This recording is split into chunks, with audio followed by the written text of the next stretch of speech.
বন্ধু এমন হওয়া উচিত যে বন্ধু তোমাকে সঠিক পথ দেখাবে।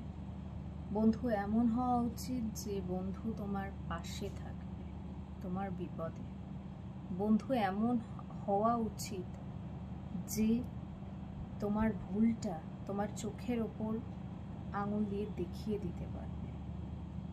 বন্ধু এমন হওয়া উচিত যার মধ্যে কোনো স্বার্থ থাকবে না, যার বন্ধুত্বের মধ্যে কোনো স্বার্থ থাকবে না। বন্ধু এমন হওয়া উচিত যে তোমাকে তোমার কোনো কথা বলার আগে বুঝে যাবে। বন্ধু এমন হওয়া উচিত যে তোমার ভালো খারাপ দুটোই নিতে পারবে। বন্ধু এমন হওয়া উচিত যে তোমাকে খুব ভালো করে চিনবে।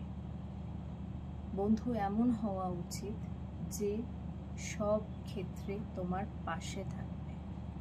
বন্ধুত্ব শব্দটা খুবই ছোট একটা শব্দ, কিন্তু এটা যদি কেউ ঠিকভাবে মেনটেন করে তাহলে এই শব্দটার অর্থ সত্যি কিন্তু অনেক গভীর এবং বড়। কিন্তু দুর্ভাগ্যবশত আজকের যুগে দাঁড়িয়ে বন্ধুত্ব জিনিসটা সত্যি স্বার্থে পরিণত হয়ে গেছে। আজকের ডেটে আর কেউ বন্ধুত্বটাকে বন্ধুত্ব চোখে দেখেই না। সবাই বন্ধুত্ব করে হয় কিছু পাওয়ার আশায়, নয় কিছু চাওয়ার আশায়। তো বন্ধুত্বের মধ্যে যদি চাওয়া পাওয়া চলে আসে, সেই বন্ধুত্বটা কিন্তু প্রকৃত অর্থে বন্ধুত্ব আর থাকে না।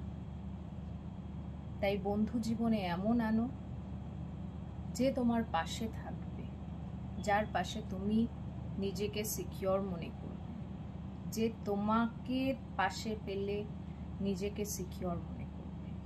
সেটা ছেলে হোক মেয়ে হোক, ডাজন্ট ম্যাটার। আর সেটা যদি না পাও, বন্ধুত্ব করো না, জীবনে ঠকে যাবে।